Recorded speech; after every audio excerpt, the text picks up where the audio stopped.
방울 소리가 짤랑 끊기더니 무녀의 손가락이 허공에서 멈춰 섰습니다. 새해 운수를 보러 아들 며느리까지 데리고 온 최씨 부인은 비단 치마를 매만지며 코수슴을 치려던 찰나 무당이 얼굴을 바짝 들이밀고 귀에 바람처럼 속삭였지요. 살고 싶으면 뒤도 돌아보지 말고 지금 당장 도망쳐! 뒤에 우물물 냄새가 나. 순간 등골이 얼어붙고 등 뒤에서 젖은 발자국 소리가 들린 듯 했습니다.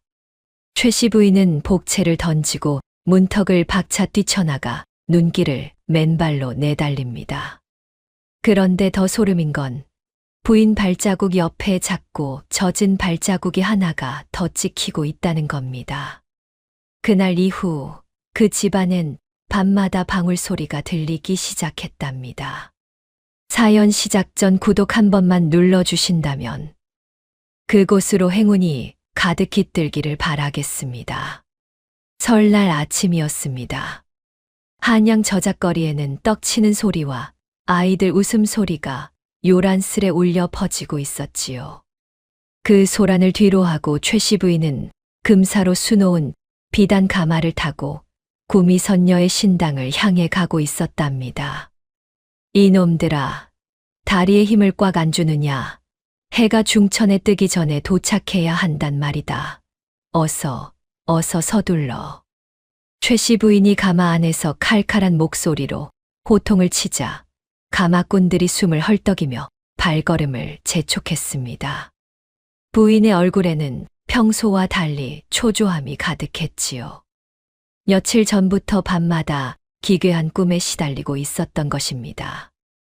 꿈 속에서는 언제나 물에 젖은 어린 계집아이가 나타나 자신을 노려보며 무언가를 중얼거렸는데 그 말소리가 어찌나 섬뜩하던지 잠에서 깨어나면 온몸이 식은땀으로 흠뻑 젖어 있곤 했답니다. 에이 퇴퇴, 분명 무슨 부정한 기운이 집안에 들었을 게야. 어느 안전이라고 감히 내 꿈속을 들락거려. 부인이 혼잣말을 중얼거리며 소매 안에 감춰둔 묵직한 금괴를 만져보았습니다. 오늘은 평소보다 후한 복채를 주고서라도 확실히 애군을 떨쳐내겠다는 속셈이었지요. 가마가 구미선녀 신당 앞에 도착하니 매캐한 침향 냄새가 바람을 타고 코끝을 찔렀습니다.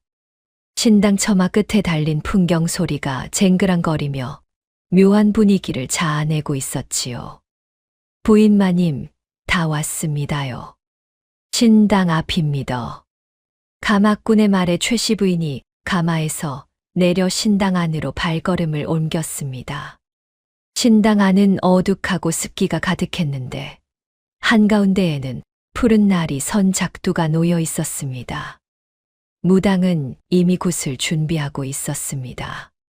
붉은 치마를 휘날리며 기괴한 몸짓으로 춤을 추고 있었는데 그 모습이 마치 다른 세상의 존재 같았지요. 최씨 부인은 거드름을 피우며 소매 안에서 금괴를 꺼내어 복채함에 던져 넣었습니다. 자, 여기 내 정성이다. 오늘 아주 뿌리까지 싹 뽑아내야 한다. 알겠느냐? 쿵 소리가 나며 금괴가 바닥에 떨어지자 무당의 움직임이 갑자기 멈췄습니다. 방울을 흔들던 무당의 손이 허공에서 정지하더니 무당의 눈동자가 서서히 위로 뒤집히기 시작했습니다. 흰자위만 남은 무당의 눈이 어찌나 기괴하던지 최씨 부인은 무의식 중에 뒷걸음질을 쳤습니다. 무당이 갑자기 작두에서 내려와 최씨 부인에게 다가왔습니다. 부인의 멱살을 잡을 듯 바짝 다가선 무당이 귓가에 쉰 목소리로 거칠게 숨을 몰아쉬었지요. 흐흐흐, 으흐흐. 이 고약한 노인네야. 내 놈 등 뒤를 보아라. 물에 젖은 어린 계집이 시퍼런 낫을 들고 내 놈 목줄을 딱 겨누고 있구나. 당장이라도 확 그어버릴 기세야. 무당의 말이 끝나자마자 멀쩡하던 신당의 촛불들이 일제히 잦아들었습니다. 사방에 서늘한 한기가 몰아치며 최 씨 부인의 목덜미에 소름이 돋았지요. 그게 무슨... 아니, 무당 양반, 말이 너무 심한 거 아니오? 대체 누가 있다는 거야? 최 씨 부인이 말을 잇지 못하고 떨고 있을 때 무당이 다시 입을 열었습니다. 저 아이가 입을 벙긋거린다. 아짐에 기억나? 20해 전 그날 밤 나를 밀어버린 그 손을 내가 기억해. 내 놈이 저지른 짓을 저 아이가 다 알고 있단 말이다. 순간 최 씨 부인의 얼굴이 흙빛으로 변했습니다. 손에 들고 있던 비단 부채가 바닥에 떨어지며 부인은 자신의 목덜미를 움켜잡았습니다. 아니야, 아니라고. 다 헛소리야. 저 무당이 미쳤나 봐. 저리 비켜. 부인이 소스라치게 놀라 뒤를 돌아보았지만 그곳에는 아무것도 보이지 않았습니다. 하지만 등골이 오싹해지는 시선을 느끼며 부인은 허공을 향해 부채를 휘둘렀지요. 저리 가. 오지 마. 이년아, 오지 말란 말이야. 으악. 결국 최 씨 부인이 비명을 지르며 신당 문턱을 넘다 고꾸라졌습니다. 버선발로 눈길을 질주하는 부인의 모습이 어찌나 급박하던지 보는 이들이 모두 깜짝 놀랄 지경이었습니다. 이때 며느리 연화가 조용히 다가와 떨어진 비단 부채를 주었습니다. 연화는 공포에 질려 헛손질을 하는 시어머니의 등에 손을 얹으며 차가운 미소를 지었지만 이내 걱정스러운 표정으로 얼굴을 바꿨었지요. 아이고, 어머님, 이게 무슨 일입니까? 어디 다치신 곳은 없으셔요? 얼굴색이 왜 이렇게 종이장 같으십니까? 연화의 목소리는 온화하고 다정했습니다. 하지만 그 눈속 깊은 곳에는 무언가 다른 감정이 서려 있었답니다. 가마꾼들이 당황하여 부인을 부축하려 하자 부인은 제 아들의 손조차 뿌리치며 집을 향해 광적으로 다른박질 쳤습니다. 이거 놔, 건드리지 마, 도망쳐야 해. 당장 도망쳐야 산단 말이다. 전현이 나를 죽이러 왔어. 부인의 외침이 한양거리에 메아리 쳤지만 사람들은 그저 미친 사람의 헛소리로 여길 뿐이었지요. 한편 신당 마당에서는 무당이 대야에 담은 붉은 핏물을 멀어져 가는 가마의 궤적을 향해 뿌리고 있었습니다. 핏물이 하얀 눈 위에 떨어지며 꽃처럼 번져갔지요. 대문 안으로 도망쳐 들어온 최 씨 부인은 육중한 빗장을 직접 걸어 잠갔습니다. 거친 숨을 내뱉으며 마당에 주저앉은 부인의 모습이 어찌나 초라하던지 평소 위험 넘치던 모습은 온데간데 없었지요. 아구, 심장이야. 내 심장이 터져 죽겠네. 그년이 어떻게 알고. 부인이 가슴을 치며 숨을 고르고 있을 때 연화가 따뜻한 차 한 잔을 들고 나왔습니다. 어머님, 많이 놀라셨나 봅니다. 자, 여기 따뜻한 차 한 잔 드시고 숨 좀 돌리셔요. 제가 옆에 있으니 걱정 마세요. 연화의 목소리는 여전히 다정했지만 최 씨 부인은 며느리를 바라보는 것조차 꺼려했습니다. 무당의 말이 자꾸만 귓가에 맴돌았거든요. 물에 젖은 어린 계집이 시퍼런 낫을 들고 부인이 중얼거리자 연화가 살짝 미소를 지었습니다. 어머님, 대체 무슨 말씀을 하시는 거예요? 누가 낫을 들었다니요? 참 별 말씀을 다 하십니다. 아니다. 아무것도 아니야. 너는 상관 말고 저리 가. 내 방에 아무도 들이지 마라. 부인이 벌떡 일어나 안방으로 뛰어들어가 문을 꽝 닫아버렸습니다. 연화는 그 뒤를 따라가지 않고 마당에 서서 차분히 차를 마셨지요. 그날 밤이었습니다. 삼경이 지나도록 최 씨 부인의 안방 문틈 사이로 가냘픈 방울 소리가 바람 소리에 섞여 끊임없이 들려왔습니다. 딸랑, 딸랑. 방울 소리는 처음에는 희미했지만 점점 선명해져 갔지요. 마치 누군가 방문 앞에서 일부러 흔들어대는 것 같았습니다. 최씨 부인은 이불을 뒤집어 쓰고 귀를 막았지만 그 소리는 멈추지 않았습니다. 오히려 더욱 또렷하게 들려오며 부인의 정신을 괴롭혔지요. 누구야? 거기 누구냐고. 이 밤중에 누가 장난질이야. 당장 나오지 못해. 부인이 소리를 지르며 방문을 박차고 나갔지만 마당은 고요하기만 했습니다.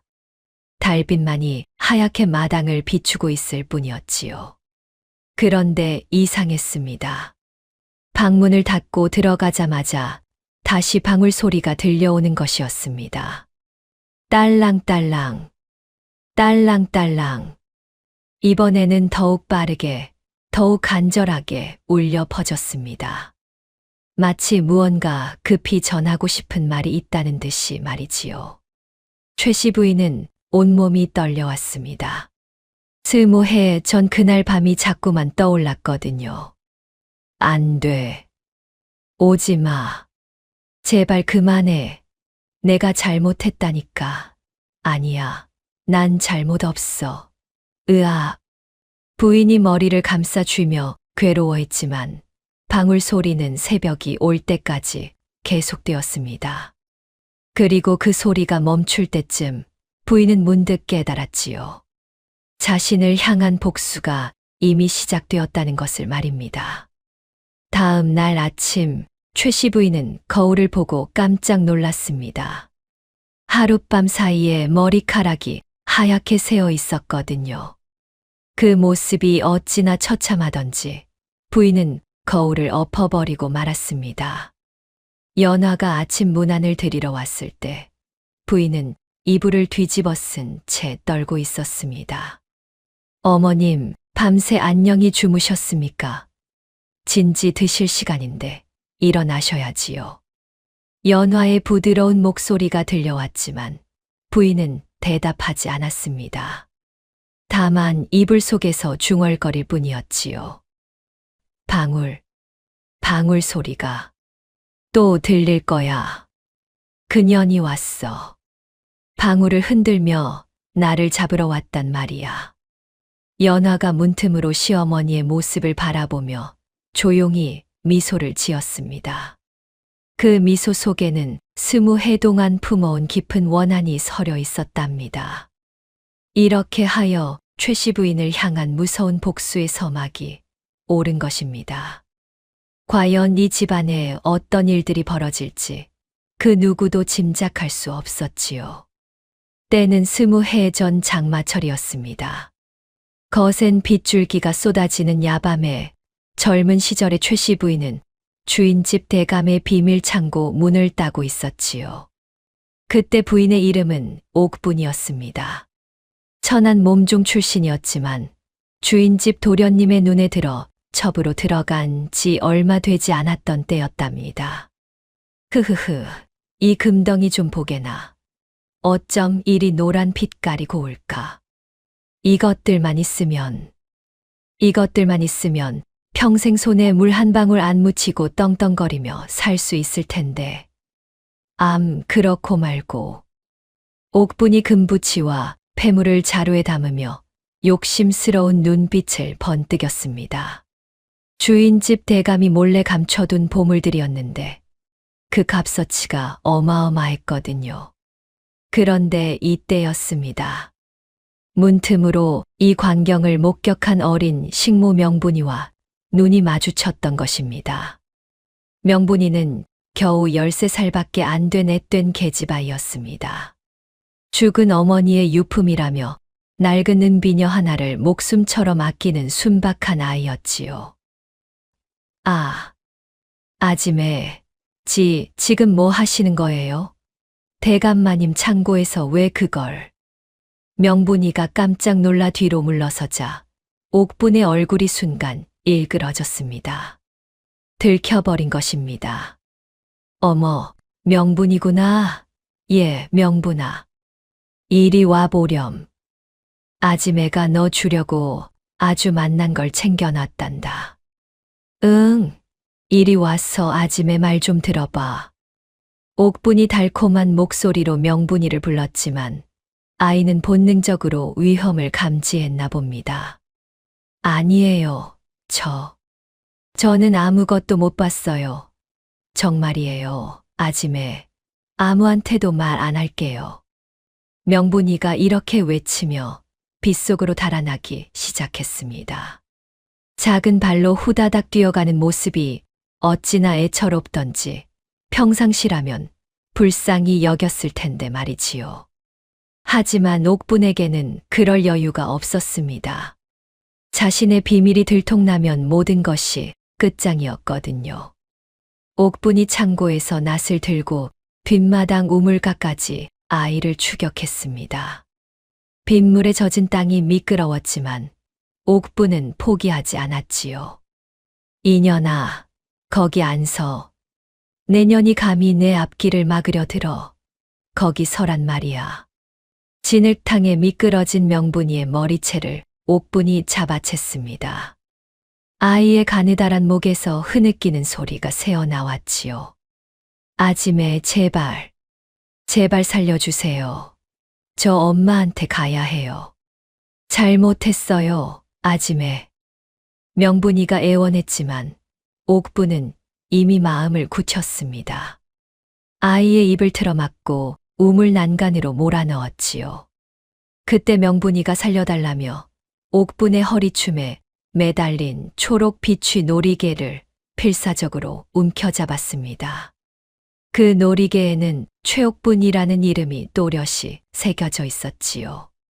이게 어디서 감히 이 귀한 걸 어딜 잡아 놓아라. 이 손 놓지 못해. 당장 놓으란 말이다. 옥분이 아이의 손등을 사정없이 짓밟았습니다. 아이의 손가락이 으스러지는 소리와 함께 놀이개의 끈이 끊어졌지요. 명분이는 그 놀이개를 꽉 쥔 채 우물 밑바닥으로 떨어져 갔습니다. 첨벙 소리와 함께 아이의 모습은 깊은 어둠 속으로 사라졌답니다. 아구, 삭신이야. 아니, 내 놀이개 어딨어? 야, 이년아. 내 놀이개 내놓고 가란 말이야. 옥분이 거친 숨을 내쉬며 횃불을 비춰 우물 안을 확인하려 했습니다. 하지만 세차게 쏟아지는 빗물과 깊은 어둠 때문에 놀이개의 행방을 찾을 수 없었지요. 에이, 젠장 맞을. 그 놀이개만 없어지면 완벽했을 텐데. 뭐, 설마 누가 여기까지 내려와서 보겠어. 물귀신 밥이나 되라지. 옥분이 이를 갈며 근처에 있던 육중한 바위를 굴려 우물 입구를 봉인했습니다. 그리고는 주인집 채에 불을 질러 모든 흔적을 지워버렸지요. 불길이 하늘 높이 치솟자 사람들이 우르르 몰려들었습니다. 불이야. 아이고, 이를 어째 도둑놈이 들어서 불을 질렀나 봐요. 사람 살려요. 옥분은 그 틈을 타서 도둑이 들어 불을 질렀다고 거짓말을 했답니다. 아이고, 옥분아, 너 무사했구나. 천만다행이다. 얼마나 놀랐겠니. 쯧쯧. 사람들은 옥분을 위로해 주었고 누구도 그녀를 의심하지 않았습니다. 명분이의 실종도 불 때문에 미처 피하지 못한 것으로 여겨졌지요. 그렇게 20해의 세월이 흘렀습니다.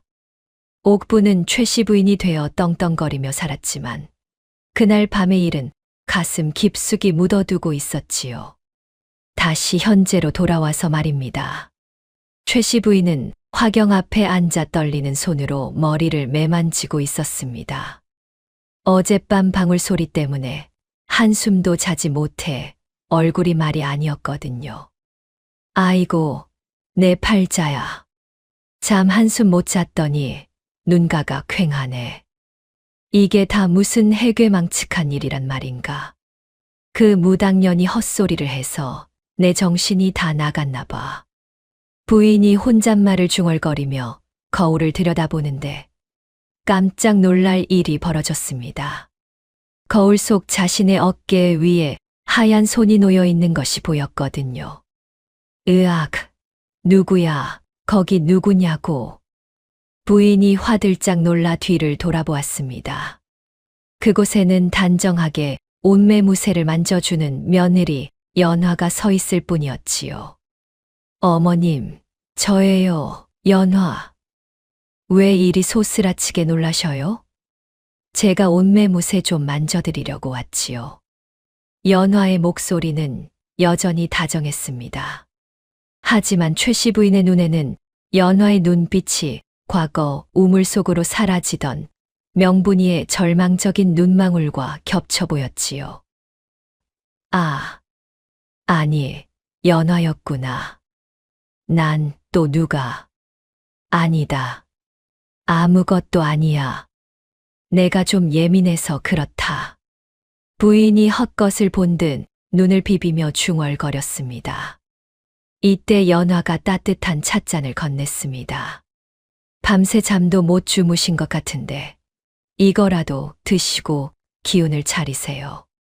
몸에 좋은 약재를 넣고 푹 다렸답니다. 부인이 찻잔을 받으려다가 깜짝 놀라 손을 움츠렸습니다. 찬물 속에 어린아이의 잘린 손가락 모양이 비쳤거든요. 으악, 손가락. 저기 손가락이 있어. 죽은 아이 손가락이 둥둥 떠다닌단 말이야. 최씨 부인이 찻잔을 바닥에 내동댕이 쳤습니다. 깨진 사발 조각 위로 붉은 찬물이 피처럼 번져갔지요.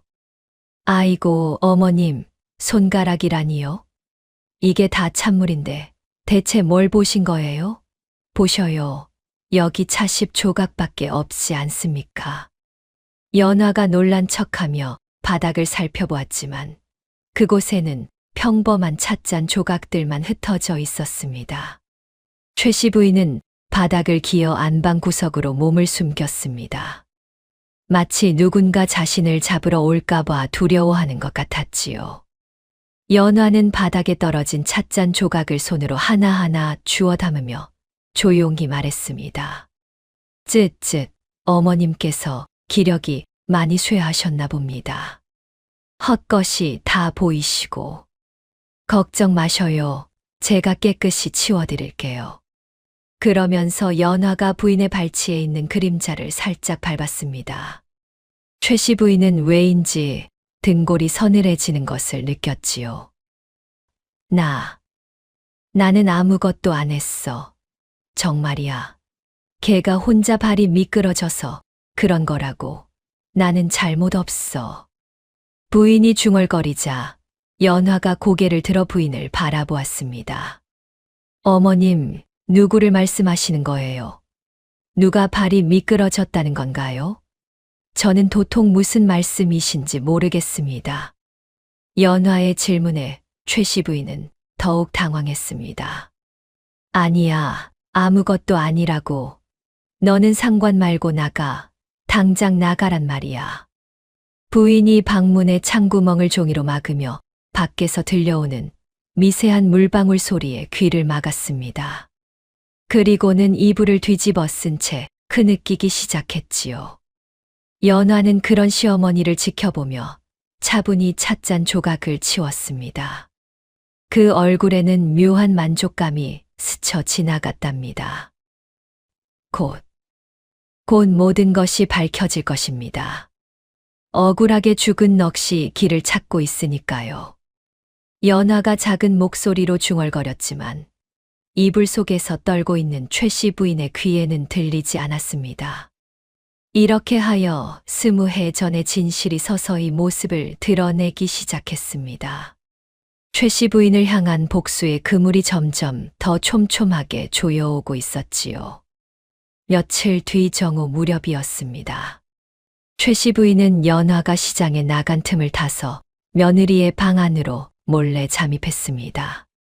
분명히 뭐가 있어.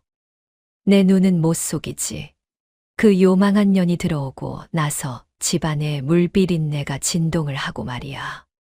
분명히 이 방구석 어딘가에 정체를 숨겨놨을 게야. 부인이 떨리는 손으로 방 안장롱 깊숙한 곳을 뒤지기 시작했습니다. 옷가지들 사이를 헤치고 들어가니 낡고 빛바랜 붉은 주머니 하나가 손에 잡혔지요. 주머니를 열어보니 그 안에는 뭔가 차가운 것이 들어 있었습니다. 부인이 조심스럽게 꺼내보니 끝이 뭉툭하게 부러진 은비녀가 나왔답니다. 이게 왜 여기 있어? 아니야, 그럴 리가 없어. 이건 분명히 그때 그년이 우물로 가지고 들어간 건데. 아이고, 무서워라. 이게 왜 여기 있냔 말이야. 그런데 그 순간 최 씨 부인의 얼굴이 핏기를 잃고 하얗게 변했습니다. 그 은비녀는 20해 전 명분이가 어머니의 유품이라며 목숨처럼 아꼈던 바로 그것이었거든요. 안 돼, 오지 마, 명분아. 내가 보낸 거냐? 내가 이 비녀를 보낸 거야? 살려줘. 제발 살려달란 말이야. 부인이 불에 댄 듯 은비녀를 떨어뜨렸습니다.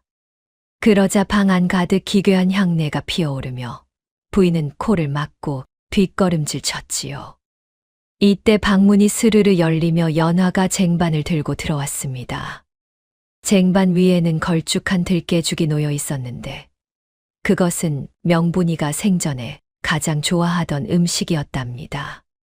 어머나 어머님, 제 방에서 뭘 그렇게 열심히 찾고 계셔요? 혹시 제가 숨겨둔 꿀단지라도 찾으시는 건가요?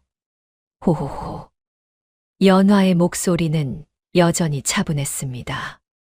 하지만 그 눈빛에는 묘한 서늘함이 깃들어 있었지요. 아니다. 나는 그냥 방이 좀 어질러져 있길래 청소 좀 해주려고. 그래, 청소하려고 들어왔다. 최 씨 부인이 말을 잇지 못하고 떨고 있을 때 연화가 한 걸음 더 다가왔습니다. 청소라니요. 어머님도 참. 혹시 바닥에 떨어진 이 비녀를 찾으셨던 건 아니고요? 어머님 얼굴이 왜 이렇게 흙빛이 되셨을까? 연화가 바닥에 떨어진 은비녀를 집어들며 조용히 물었습니다. 그게 왜 내 방에 있어? 내가 그걸 어디서 났느냐고. 당장 바른 대로 되지 못할까? 최 씨 부인이 소리를 지르자 연화가 슬픈 듯이 미소를 지었습니다. 이거요? 이건 제 목숨보다 소중한 거예요. 돌아가신 제 언니가 남긴 마지막 물건이거든요. 우리 언니가 이 비녀를 얼마나 아꼈는지 아세요? 비가 억수같이 쏟아지던 날, 이 비녀랑 같이 사라졌답니다. 뭐라, 언니라고. 내 언니가 누구란 말이냐? 네, 명분이라는 이름의 언니였습니다. 20해 전에 아주 억울하게 사라져버렸지요. 그런데 참 이상하죠. 어머님은 왜 이 비녀를 보고 그렇게 사색이 되셔요? 꼭 귀신이라도 본 사람처럼요. 연화의 말에 최 씨 부인은 병풍 뒤로 숨으며 벌벌 떨었습니다. 너는 도대체 누구냐? 사람이 아니야. 내년은 필시 우리 집안을 망치러 온 요무리로구나. 저리 가. 내 몸에 손대지 마. 부인이 연화를 가리키며 소리쳤지만 연화는 태연하게 들깨죽을 저으며 대답했습니다. 아이고, 어머님도 참. 제가 무슨 요물이라고 그러셔요. 저는 그저 어머니가 차려주신 밥 먹고 사는 평범한 며느리일 뿐인걸요. 다만 우리 언니가 차가운 우물 속에서 얼마나 추웠을까 생각하면 잠이 안 와서요. 그래서 어머님께 이 따뜻한 들깨죽을 좀 대접해 드리려고요. 우리 언니가 참 좋아하던 거거든요. 이때 최 주사가 급히 방으로 들어왔습니다. 어머니, 이게 무슨 소란입니까?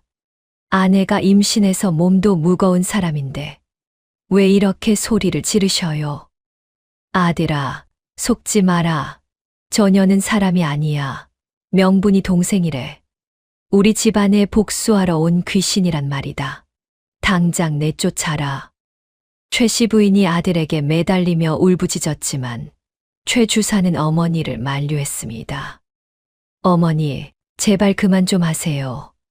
명분이가 누군지 저는 알지도 못합니다. 그것보다 아내가 드디어 우리 가문의 대를 이을 아이를 가졌다는데 축복은 못해 주실 망정, 이게 무슨 망발입니까? 뭐라, 댁이라고 임신을 했단 말이냐? 최 씨 부인이 깜짝 놀라 연화를 바라보니 연화가 배를 살짝 감싸 안으며 수줍게 고개를 숙였습니다. 어머님, 놀라게 해드려 죄송해요. 이제 막 석 달째라 조심스러워서 말씀을 못 드렸는데 우리 집안의 귀한 자식이니 예쁘게 봐주셔요. 연화는 이미 가문의 문중 어른들에게 자신이 아이를 가졌음을 알리고 있었던 것입니다. 집안의 대를 잇는 귀한 몸으로 대접받게 된 것이지요. 문중 어른들은 정신이 나간 듯 발작하는 최 씨 부인을 보며 혀를 찼습니다. 아이고 최 씨 부인, 제정신이요. 며느리가 복덩이를 품고 들어왔는데 시어머니가 축하는커녕 내쫓으라니. 이게 대체 무슨 해괴망측한 짓인가. 맞소.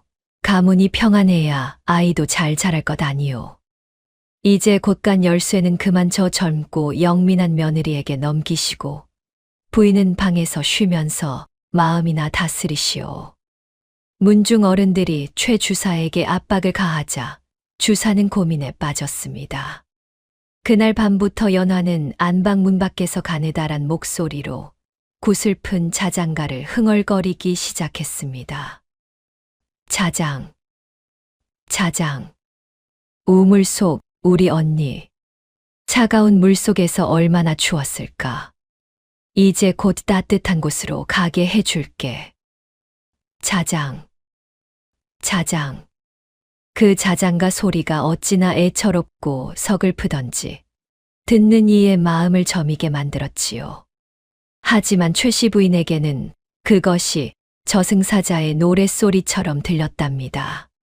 아이고, 저 소리 좀 안 들리게 해라. 전연이 내 목을 조르려고 노래를 부른단 말이다. 부인이 문을 박차고 나가면 연화는 어느새 정결한 모습으로 정화수를 떠놓고 시어머니의 쾌유를 비는 기도를 올리고 있었습니다. 비나이다, 비나이다. 우리 어머님 정신 좀 돌려주셔요. 불쌍한 우리 어머님, 밤마다 귀신 소리가 들리신다니 얼마나 힘드시겠습니까? 제가 대신 벌을 받을 테니 제발 굽어 살펴주셔요. 연화의 모습이 어찌나 경건하고 효성스러워 보이던지 지켜보는 하인들마저 감동할 지경이었지요. 아이고, 우리 안방마님은 진짜 천사야, 천사. 시어머니가 저렇게 구박을 하는데도 기도를 하시네. 하지만 부인의 방에는 매일 밤 정체 모를 물기가 가득했습니다. 천장에서는 흙탕물이 섞인 방울이 이불 위로 뚝뚝 떨어졌지요. 아, 물이야. 우물물이 쏟아진다. 명분이가 나를 적시고 있어. 도와줘요. 사람 살려. 부인이 중얼거리며 이불을 둘둘 말아 구석으로 피했지만 물방울은 어디든 따라왔습니다. 마치 누군가 일부러 부인을 괴롭히려는 것 같았지요. 집안 하인들은 이제 미쳐가는 시어머니의 발작보다 인자하고 영민한 새 안방마님 연화의 지시에 일사불란하게 움직였습니다. 어머님은 이제 연세가 드셔서 정신이 오락가락하시니 우리가 더 신경 써야 해. 안방마님 말씀 잘 듣고 어머니 방에는 함부로 들어가지 마라.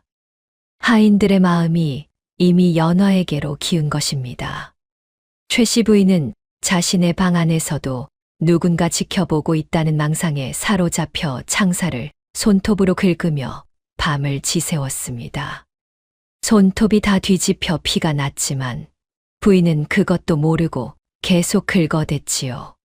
거기 있지. 벽 뒤에 숨어서 나를 보고 있지? 명분아, 내가 거기 있는 거 다 안다. 나오지 마. 제발 나오지 마. 부인이 중얼거리며 사방을 둘러보았지만 그곳에는 아무도 없었습니다.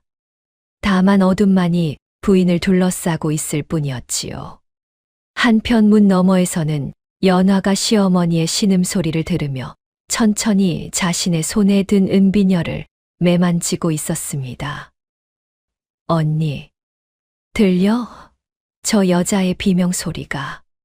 우리 언니가 흘린 눈물만큼, 아니 그보다 수만 배는 더 아프게 갚아줄게. 이제 시작이야. 연화의 눈에는 차가운 복수심이 불타오르고 있었답니다. 20해 동안 품어온 원한이 이제 막 꽃을 피우려 하고 있었지요. 최씨 부인은 이불 속에서 벌벌 떨며 중얼거렸습니다. 명분아, 미안하다. 내가 잘못했어. 그때 그냥 보내줄걸. 아니야. 난 잘못 없어. 내가 내 앞길을 막았잖아. 하지만 그 용서는 이미 너무 늦어버린 것이었습니다. 복수의 수레바퀴는 이미 굴러가기 시작했고 그 누구도 멈출 수 없었거든요. 이렇게 하여 최씨 부인을 둘러싼 공포의 고리가 점점 더 조여져 왔습니다. 과연 이 무서운 복수극이 어떤 결말을 맞게 될지 그 누구도 예측할 수 없었답니다. 보름달이 구름에 가린 야삼경이었습니다. 최씨 부인의 광증이 심해지자 아들 최 주사는 문중 어른들의 권유에 따라 구미선녀를 다시 집으로 들이기로 했습니다. 아이고, 문중 어른신, 우리 어머니 병세가 심상치 않습니다요. 이름난 의원을 다 불러봐도 고개만 절레절레 흔드니 대체 이를 어찌하면 좋겠습니까? 최 주사가 발을 동동 구르자 문중 대어른이 무거운 목소리로 입을 열었습니다. 이건 보통 병이 아니야. 아무래도 집안에 몹쓸 귀신이 붙은 모양이니 사람 힘으론 안 되겠어. 당장 구미선녀를 불러다가 큰 굿이라도 버려야겠소.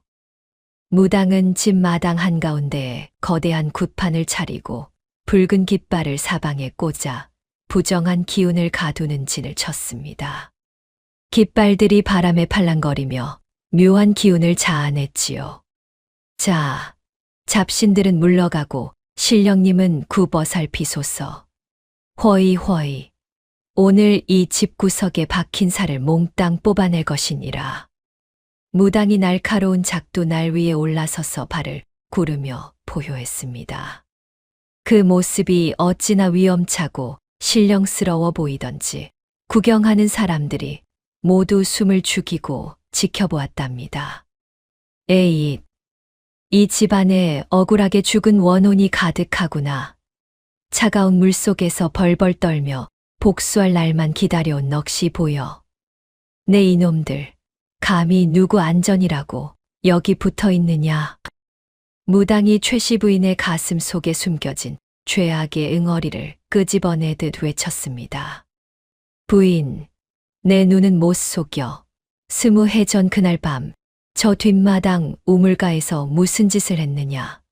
그 어린 것이 살려달라고 비는데 내가 어찌했느냐 말이다. 순간 최씨 부인의 얼굴이 흙빛으로 변했습니다. 아닙니다. 무당 양반, 그게 무슨 망발이오. 난 모르는 일이오. 난 아무것도 안 했단 말이오. 하지만 무당은 기세를 늦추지 않고 더욱 크게 호통을 쳤습니다. 거짓말 마라. 내 죄가 하늘에 닿았느니라. 이 집안의 살을 풀고 내 목숨을 보존하고 싶으냐. 그렇다면 내가 쥐고 있는 그 흉측한 쇠덩이부터 당장 내던져라. 쇠덩이라니요. 무당 양반, 그게 대체 무슨 소립니까? 최 주사가 의아해하며 묻자 무당이 최씨 부인의 허리춤을 삿대질하며 소리쳤습니다. 저 부인이 목숨처럼 움켜쥐고 있는 저 열쇠 꾸러미 말이다. 저 쇠덩이가 모든 애군의 근원이니라. 저걸 버리지 않으면 이 집안 대가 끊기고 모두가 피를 토하며 죽을 게야. 공포에 질린 최씨 부인은 자신도 모르게 허리춤에 매달린 묵직한 열쇠 꾸러미를 만져보았습니다. 그것은 곳간 열쇠이자 집안의 모든 권력이었지요. 안 돼. 이것만은 못 내놓는다. 이게 어떤 열쇠인데. 내 아들, 내 집안을 지키는 열쇠란 말이다. 어머니, 제발 좀 버리세요. 저러다 어머니 정말 돌아가시면 어쩝니까? 가문을 위해서 제발 좀 내던지시라니까요. 아들이 울먹이며 매달리자 무당의 서슬퍼런 기세에 눌린 부인이 결국 열쇠를 마당 바닥에 내던지고 말았습니다. 쨍그랑. 열쇠들이 바닥에 떨어지는 소리가 적막한 밤 공기를 갈았습니다. 그때 연화가 소리 없이 다가와 바닥에 떨어진 열쇠를 주워들었지요. 아들과 문중 어른들은 묵인하며 연화를 새로운 안주인으로 인정했습니다. 아이고, 이제야 속이 다 시원하네. 연화야, 내가 이 열쇠를 잘 맡거라. 이제부터 이 집안 안살림은 내가 책임져야 한다. 네, 문중 어른신. 어머니를 대신해 정성을 다해 집안을 살피겠습니다. 걱정 마셔요. 최씨 부인은 무당의 지시에 따라 뒷마당에 가장 어둡고 습한 골방으로 안내되었습니다. 어머니, 신령님께서 말씀하시길 여기서 사흘 밤낮을 빌어야 살이 풀린다고 합니다. 조금만 참으셔요. 이게 다 어머니를 위한 일입니다. 골방의 문은 두꺼운 판자로 덧대어지고 무당은 문틈마다 붉은 부적을 다닥다닥 붙여 외부와의 소통을 완전히 차단했습니다. 자, 이제 신령님의 정화가 시작되었다. 3일 밤낮 동안 누구든 이 근처에 발을 들이는 자는 신령님의 노여움을 살 것이니 모두 물러가거라. 어둠이 깔리자 연화는 골방 뒤편 비밀 통로를 통해 물에 젖은 삼배, 천 수십 장을 방 안으로 밀어 넣었습니다. 골방 안에서 최씨 부인은 사방벽을 타고 흐르는 차가운 물줄기를 느끼며 바닥을 기어 다녔습니다. 아, 이게 뭐야? 왜 이렇게 축축해? 벽에서 물이 나와. 우물물이 차오른단 말이야? 사람 살려. 나 여기서 나갈래. 무당은 마당에서 계속해서 징을 울리며 부인의 정신을 몽롱하게 만들었습니다. 쨍, 쨍, 쨍, 명분아. 여기 내 원수가 있다. 어서 와서 잡아가거라. 쨍, 쨍. 그 소리에 맞춰 연화가 방울을 딸랑거렸답니다. 딸랑딸랑, 딸랑딸랑. 아지매, 나 여기 있어요. 우물 속은 너무 춥고 깜깜해. 나랑 같이 가자. 아지매. 연화가 목소리를 변조해 속삭이자 최씨 부인은 미친 듯이 벽에 머리를 찍기 시작했습니다. 으악, 오지마, 명분아 저리 가. 내가 안 그랬어. 옥분이가 그랬단 말이야? 살려줘. 제발 살려줘. 연화는 창틈으로 시어머니의 비참한 몰골을 지켜보며 미리 준비한 어린아이의 옷가지들을 방 안으로 던져 넣었습니다. 툭, 툭. 작은 저고리와 치마가 부인의 얼굴 위로 떨어지자 최씨 부인이 그것들을 보고 실성한 듯 웃으며 울었습니다. 히히히. 명분이 오시네? 예, 명분아. 너 여기 있었니? 미안해. 아지매가 미안하다. 내가 그때 너를 밀지 말았어야 했는데. 그 금덩이가 뭐라고 내가 너를. 연화가 창밖에서 차갑게 중얼거렸습니다. 이제야 죄를 고백하는군요. 하지만 언니는 돌아오지 않아요. 당신은 여기서 평생 그 죄값을 치르게 될 거야. 골방 안에서는 최씨 부인의 처절한 울음소리가 새어나왔지만 무당의 징소리에 묻혀 아무도 들을 수 없었습니다. 무당과 연화가 손을 잡고 짠 이 무서운 계략이 드디어 절정을 향해 달려가고 있었던 것입니다. 내일이면, 내일 밤이면 온 세상이 당신의 죄를 알게 될 것이니라. 흐흐흐. 무당이 하늘을 향해 외치며 굿을 마쳤습니다. 과연 다음 날 최씨 부인에게는 어떤 무서운 심판이 기다리고 있을까요? 자정이 지나 달빛조차 사라진 시각이었습니다. 골방 천장에서 쏟아지는 물방울이 최씨 부인의 전신을 적시기 시작했지요. 뚝, 뚝. 아이고, 이게 뭐야? 비가 오나? 지붕이 샜나? 차가워라. 왜 이렇게 물이 쏟아지는 거야? 물방울 소리가 어찌나 또렷하던지 부인은 혹시 비가 내리나 싶어 고개를 들어 올려다보았습니다. 하지만 천장은 멀쩡했고 다만 어디선가 모르게 물이 스며들어 오고 있을 뿐이었지요. 연화는 직접 지붕에 올라가는 대신 소복을 입힌 집인형을 도르래로 조종하여 창가 너머로 기괴하게 움직이게 했습니다. 딸그락, 스르르, 아지매, 아지매, 나 여기 있어. 나랑 같이 가야지.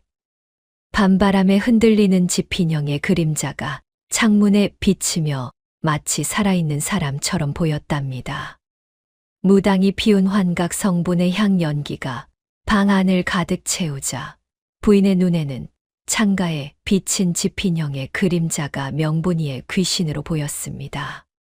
기익, 명분아, 명분이 내가 정말 왔구나. 이년아, 저리 가. 오지 말란 말이야. 내가 잘못했다니까. 제발 저리 가. 최씨 부인이 벌떡 일어나 창가로 다가가려 했지만 다리에 힘이 빠져 그대로 주저앉았지요. 그때 사방벽에서 소름 끼치는 속삭임이 울려 퍼졌습니다. 아지매, 우물 밑바닥은 너무 춥고 깜깜해. 물고기들이 내 눈을 파먹고 뱀들이 내 몸바닥을 기어다녀. 혼자선 너무 무서워. 아지매도 같이 가자. 그 목소리는 분명 명분이의 것이었습니다. 어린아이의 가녀린 목소리가 어둠 속에서 흘러나왔지요. 아니야, 안 돼, 싫어. 난 안 가. 이 요물년아, 저리 가란 말이야. 누가 너더러 거기 들어가래. 내 발로 들어간 거잖아. 최씨 부인이 손사래를 치며 뒤로 물러났지만 그 목소리는 계속 이어졌습니다. 연화는 미리 준비한 대나무 관을 통해 실제 우물물 소리를 방 안으로 흘려보내며 부인의 청각을 마비시켰습니다. 찰랑, 찰랑, 쏴. 아지매 물 들어온다. 이제 아지매도 나처럼 물귀신이 될 거야. 흐흐흐. 찰랑찰랑. 물이 흐르는 소리와 함께 차가운 기운이 골방 안을 가득 채웠지요. 으악, 물이다. 진짜 물이 들어와. 내 발등까지 찼어. 사람 살려. 나 죽네. 나 죽어. 명분아 살려다오. 내가 다 말할게. 부인이 중얼거리며 사방을 둘러보았습니다. 그런데 정말로 발밑에서 물이 차오르고 있는 것이 아니겠습니까? 공포가 극에 달한 최씨 부인은 바닥을 긁어 손톱이 다 뒤집힌 채로 소리를 지르기 시작했습니다. 내가 그랬다. 내가 그랬어. 그 금덩이가 뭐라고. 내가 눈이 뒤집혀서 너를 밀었단 말이다. 내 머리채를 잡고 그 깊은 우물에 쳐넣었어. 내가 죽였다. 내가 명분이를 죽였단 말이다. 드디어 부인의 입에서 자백이 터져 나온 것입니다. 아이고, 내가 미쳤지. 그깟 금부치가 내 목숨보다 귀하더냐. 명분아, 내가 잘못했다. 제발 그만해. 나 좀 살려줘. 부인의 절규가 적막한 밤 공기를 갈랐습니다. 연화는 미리 매수해둔 문중 어른들과 아들을 골방 근처 나무 그늘 뒤에 숨겨두어 부인의 자백을 생생히 듣게 했답니다. 아니, 이게 대체 무슨 소립니까? 우리 어머니가 정말로 사람을 죽였단 말입니까? 그것도 어린아이를요? 아이고, 어머니. 최 주사가 어머니의 입에서 나온 잔혹한 살인, 고백에 충격을 받아 바닥에 주저앉아 머리를 감싸 쥐었습니다. 세상에 천벌을 받을 노인네 같으니 점잖은 척은 혼자 다 하더니 뒤로는 살인마였구먼. 어찌 사람이 저럴 수가 있어. 쯧쯧 가문의 수치야, 수치. 문중 어른들도 경악을 금치 못했지요. 골방 안에서는 최씨 부인이 환영 속에서 명분이에 젖은 손이 자신의 목을 조르는 것을 느끼며 허공을 향해 필사적으로 손을 휘두르고 있었습니다. 컥, 컥. 놓아라. 이 젖은 손 좀 치워. 숨이 막혀 죽겠다. 명분아, 살려줘.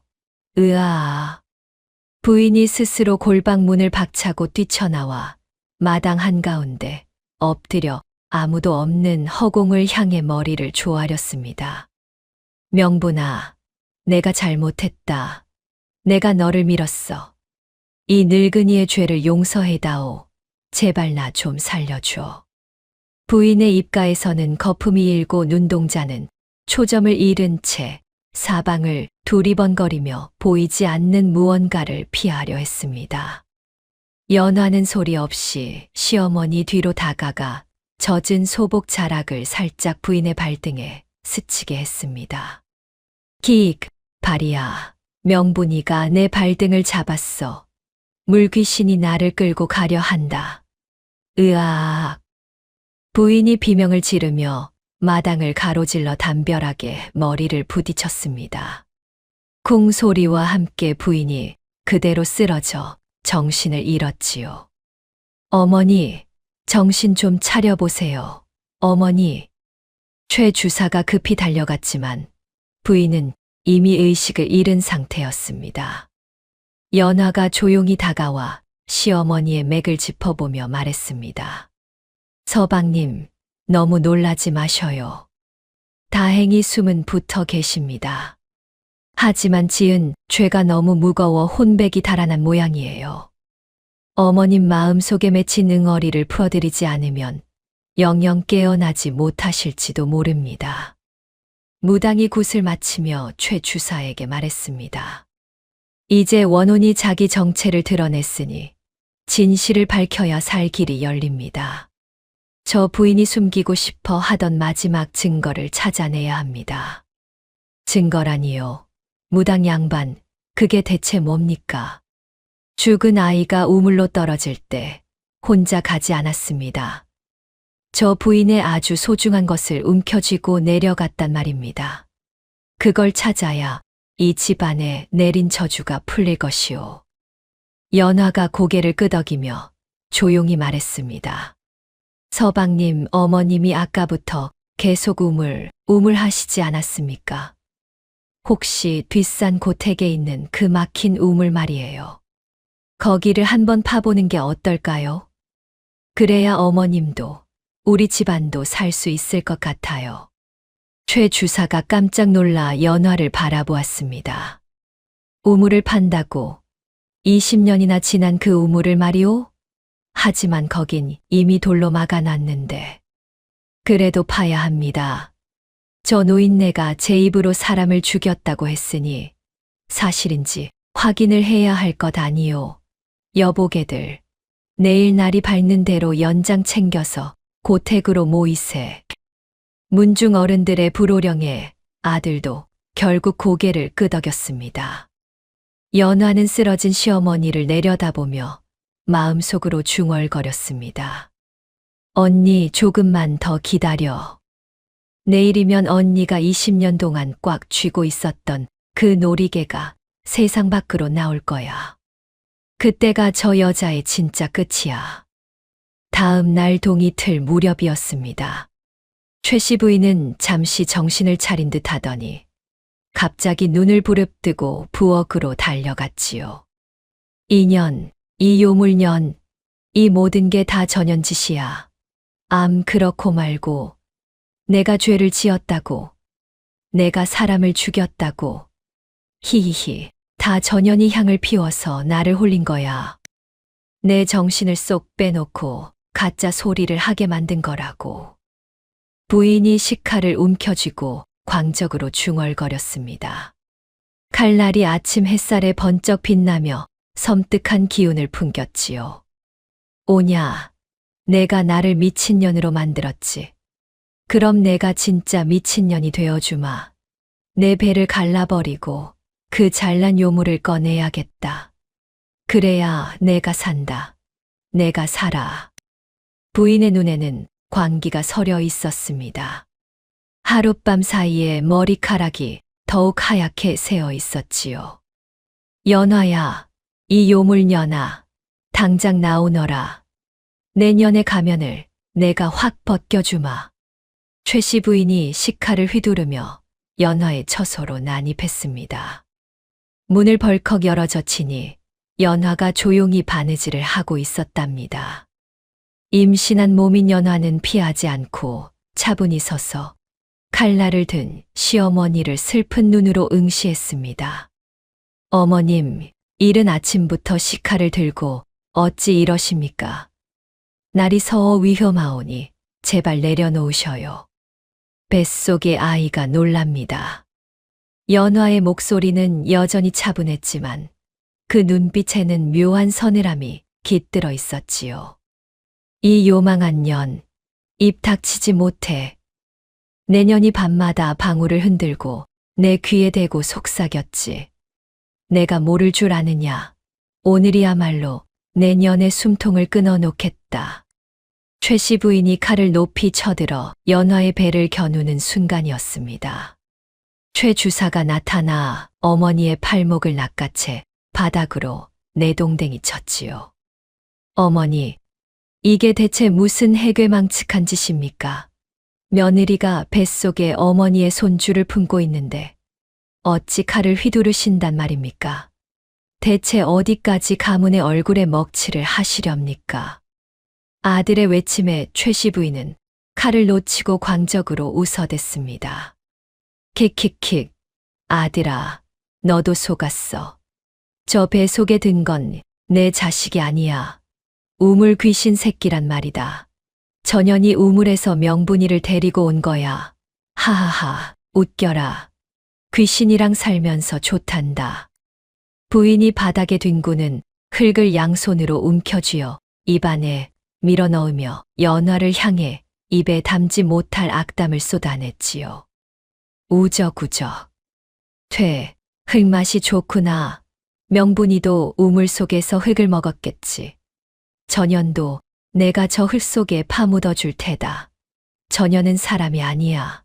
죽여야 해. 당장 죽여버려야 한다고. 연화는 충격으로 쓰러지는 연기를 하며 배를 움켜쥐었습니다. 아이고, 배야.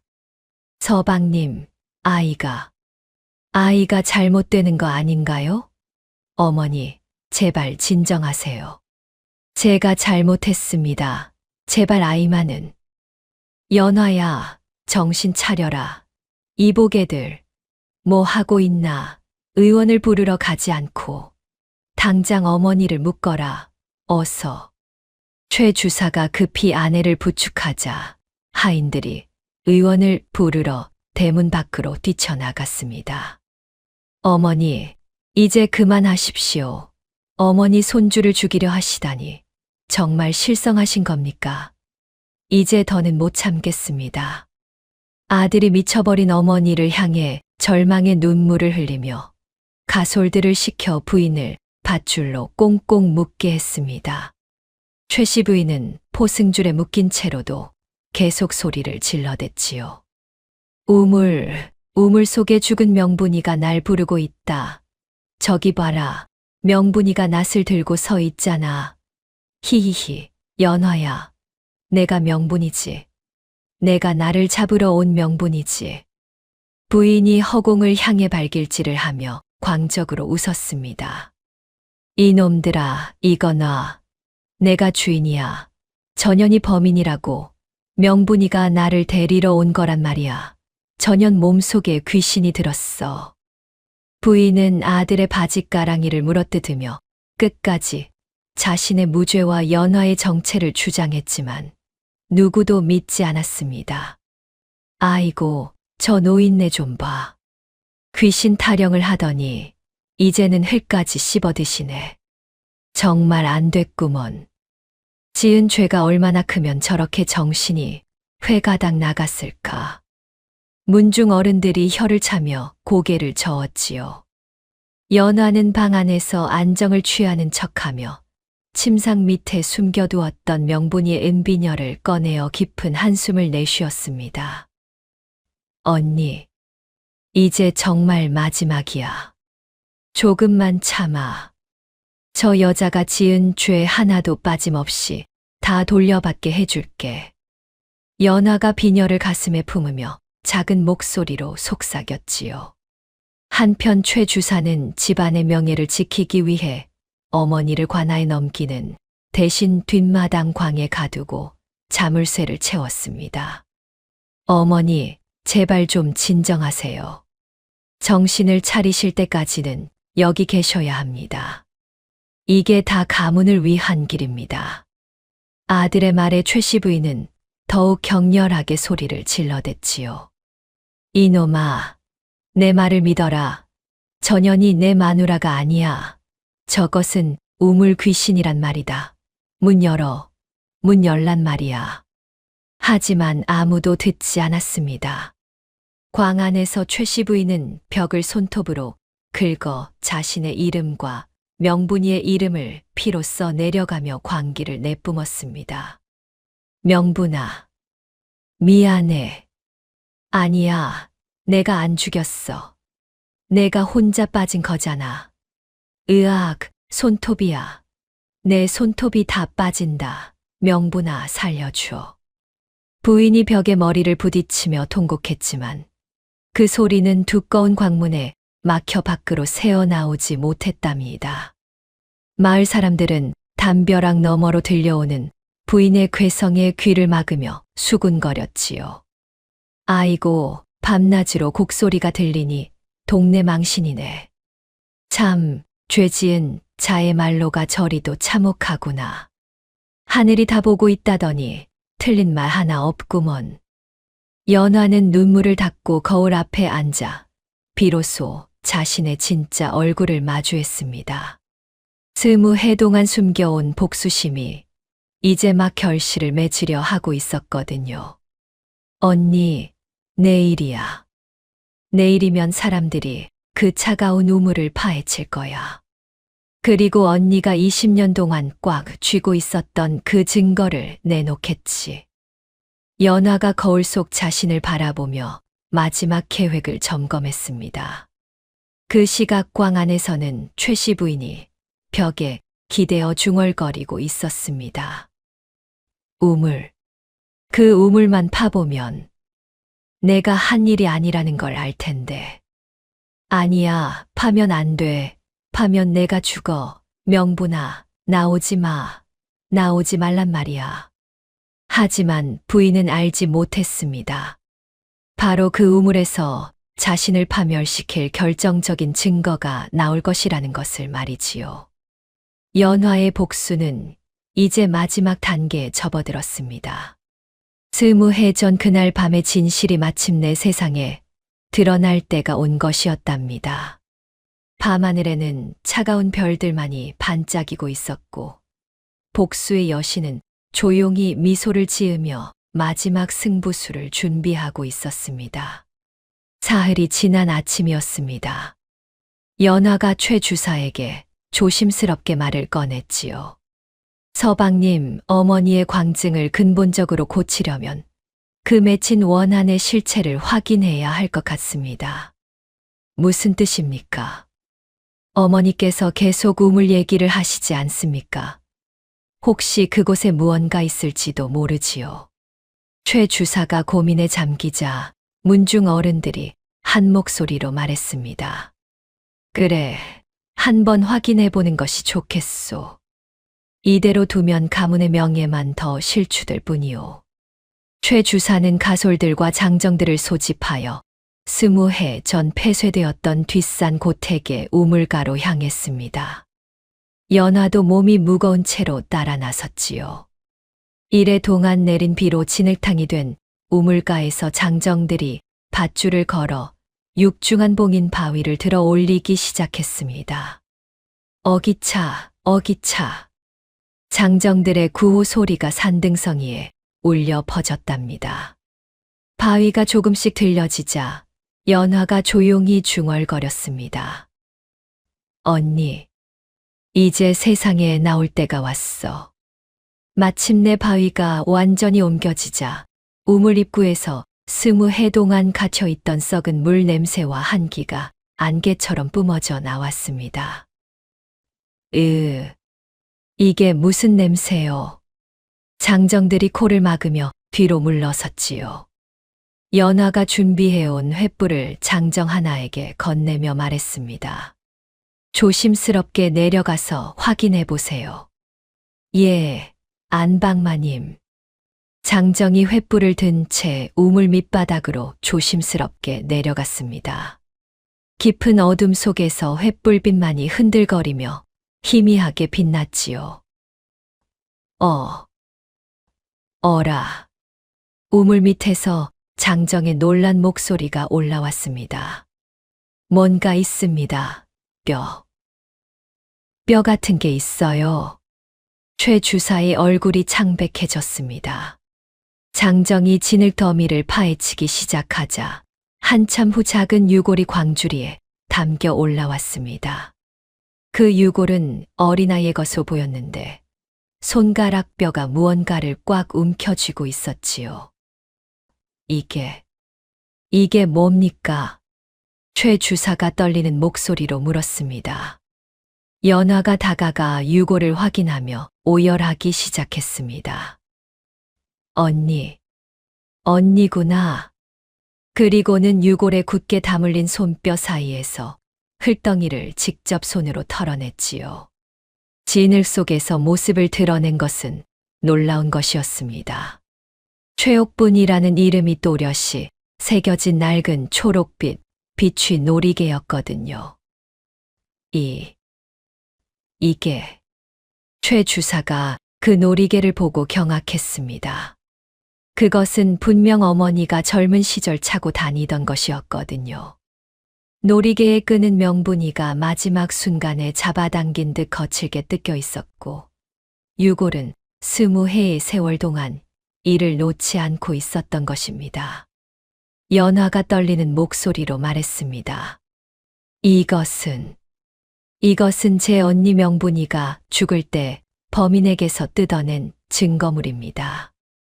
이때 포박된 채 끌려와 이 광경을 지켜보던 최씨 부인이 놀이개를 보자마자 짐승 같은 비명을 지르며 실성했습니다. 안 돼. 그건 없어졌어야 해.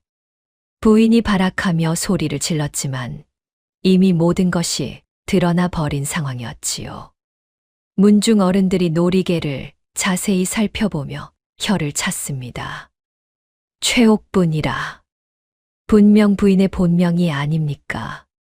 이것 참, 어린아이가 죽을 때까지 이것을 놓지 않았다는 뜻이군요. 최씨 부인이 갑자기 조용해지더니 우물 안을 향해 허공에 대고 손짓을 했습니다. 명분아, 이제 밥 먹으러 오너라. 아지매가 맛있는 거 해줄게.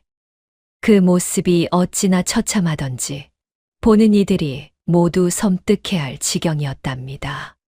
최 주사는 증거물 앞에 무릎을 꿇고 가문의 재산이 어린아이의 목숨값이었음을 깨달았습니다.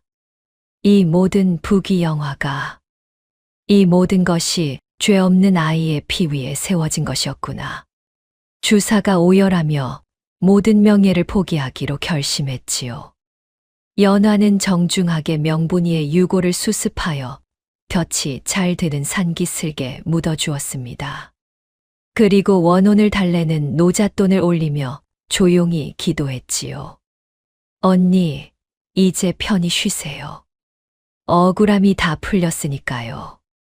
마을 사람들이 우물가에 모여들어 최씨 부인의 악행을 규탄하며 억울한 넋의 해원을 함께 기원했습니다. 참으로 무서운 일이었구나. 하늘이 다 보고 계셨던 거야. 연화는 시어머니의 놀이개를 불길 속에 던져 넣으며 20해간 가슴을 짓눌렀던 무거운 돌덩이를 비로소 내려놓았습니다. 활활 타오르는 불길 속에서 놀이개가 녹아내리자 연화의 마음에도 평화가 찾아왔답니다. 이제 정말 끝났구나. 최 주사가 어머니를 바라보며 슬픈 목소리로 말했습니다. 어머니, 이제 죄를 인정하시고 참회하십시오. 하지만 최씨 부인은 이미 정신을 완전히 놓아버린 상태였지요. 그저 허공을 향해 중얼거릴 뿐이었습니다. 이렇게 하여 20해 만에 명분이의 억울함이 풀리고 진실이 세상에 드러났습니다. 악한 자는 응당한 벌을 받고 억울한 넋은 편안한 안식을 얻게 된 것이지요. 최씨 부인은 가문에서 영구히 축출되어 한양 저작거리를 떠도는 눈먼 거지, 신세로 전락했습니다. 한때 떵떵거리며 살던 양반댁 마님이 하루아침에 길바닥에 나앉게 된 것이지요. 부인은 길가의 고인 웅덩이만 보면 우물이라 착각하여 살려달라 빌거나 흙을 집어먹으며 아이를 찾는 추태를 보였답니다. 명분아 어디 있니? 부인이 더러운 누더기를 걸치고 거리를 헤매며 중얼거리는 모습이 어찌나 처참하던지 사람들이 모두 고개를 돌릴 지경이었지요. 아이들은 그녀를 향해 돌을 던지며 놀려댔습니다. 우물 귀신 할멈이 왔다. 도망가자. 무서워. 최씨 부인은 평생 망령의 환영에 시달리며 거리를 헤맸습니다. 밤이 되면 명분이의 울음소리가 들린다며 웅크려 떨고 낮에는 보이지 않는 무언가를 쫓아 비틀거리며 다녔지요. 한편 연화는 시어머니가 부정하게 축적한 재산을 전부 처분하여 전국의 가난한 식모들과 고아들을 위한 진율소를 세웠습니다. 이 모든 재물이 죄 없는 아이의 목숨값이었으니 마땅히 불쌍한 아이들을 위해 써야 합니다. 연화의 뜻에 최 주사가 고개를 끄덕였지요. 그것이 옳은 일입니다. 어머니의 죄를 이렇게라도 갚아야겠습니다. 아들은 모든 관직과 부귀를 내려놓고 고향으로 내려가 평생 속죄하는 마음으로 가난한 아이들을 가르치며 살았습니다. 그를 모르는 아이들에게 천자문을 가르치고 배고픈 아이들에게는 따뜻한 밥을 나누어 주었지요. 연화가 낳은 아들은 영민하고 올곧게 자라 장성하자마자 대과의 장원 급제하여 가문의 이름을 다시 일으켰습니다. 어머니, 저는 언제나 할머니 명분이를 기억하겠습니다. 아들이 어머니에게 말하자 연화가 고개를 끄덕였답니다. 그래, 억울하게 죽은 이들을 잊지 않는 것이 우리의 도리란다. 세월이 흘러 연화의 머리에는 하얀 서리가 내려앉았지만 그녀의 눈빛은 그 어느 때보다 맑고 평온했습니다. 복수를 완성한 후에 연화에게는 더 이상 원한이 아닌 자비와 평화가 깃들어 있었지요. 어느 봄날 연화는 꽃이 만발한 뒷마당에 옛 우물터를 찾아갔습니다. 그곳에는 이제 아름다운 꽃밭이 조성되어 있었답니다. 연화가 그 위에 하얀 백합 한 송이를 놓아두며 조용히 기도했습니다. 언니, 편히 쉬세요. 이제 모든 것이 끝났으니까요. 우물터는 이제 흙으로 메워져 꽃들이 만발한 정원이 되었고 그곳에서는 더 이상 기괴한 방울 소리가 들리지 않았습니다. 연화가 미소를 지으며 돌아서는 순간 어깨 위로 나비 한 마리가 내려앉았다가 하늘 높이 날아올랐습니다. 그 나비는 마치 명분이의 영혼이 자유로워진 것처럼 보였지요. 마을 사람들은 이 집안의 이야기를 인과응보의 귀감으로 삼아 대대손손 자식들에게 들려주었습니다. 악한 일을 하면 반드시 그 대가를 치르게 된단다. 하늘이 다 보고 계시니 착하게 살아야 한다. 연화의 아들은 어머니의 고결한 성품을 본받아 백성을 아끼는 청백리로 이름을 떨치며 가문을 번창시켰습니다. 그는 늘 가난한 이들을 돌보고 억울한 일을 당한 사람들을 도와주었지요. 내가 이 자리에 있을 수 있는 것도 할머니의, 명분이의 희생 덕분입니다. 아들이 관청에서 일할 때마다 이렇게 말하며 정의롭게 백성을 다스렸답니다. 최씨 부인은 어느 추운 겨울밤 자신이 명분이를 죽였던 우물터 근처 길가에서 피를 토하며 쓸쓸히 숨을 거두었습니다. 마지막 순간까지도 명분이의 이름을 부르며 용서를 빌었지만 이미 때는 늦어버린 뒤였지요. 명분아, 미안해. 정말 미안하다고. 부인의 마지막 말이었습니다. 죄는 지은 대로 가고 덕은 쌓은 대로 온다는 옛말은 한양 땅에 깊이 새겨져 사람들의 경계가 되었습니다. 연화가 뜰 앞에 앉아 지는 해를 바라보며 차를 마시는 평화로운 풍경을 끝으로 긴 복수의 여정은 막을 내렸습니다. 노을이 하늘을 붉게 물들이고 저 멀리서는 아이들의 웃음소리가 들려왔지요. 연화의 얼굴에는 깊은 평안이 깃들어 있었습니다. 이제 정말 모든 것이 끝났구나. 바람이 살랑살랑 불어와 연화의 하얀 머리카락을 부드럽게 쓸어주었답니다. 20해 동안 이어진 원한과 복수의 이야기가 마침내 완전한 마침표를 찍은 것입니다. 선한 자는 복을 받고 악한 자는 벌을 받는다는 하늘의 이치가 다시 한번 증명된 셈이지요. 이렇게 하여 20해에 걸친 복수와 응보의 이야기가 막을 내렸습니다. 최씨 부인의 탐욕으로 시작된 비극은 결국 그녀 자신을 파멸로 이끌었고 억울하게 죽은 명분이의 원한은 마침내 풀렸지요. 연화라는 이름으로 되돌아온 복수의 화신은 치밀한 계획으로 정의를 시현했습니다. 이 이야기는 우리 선조들이 전해준 소중한 교훈을 담고 있습니다.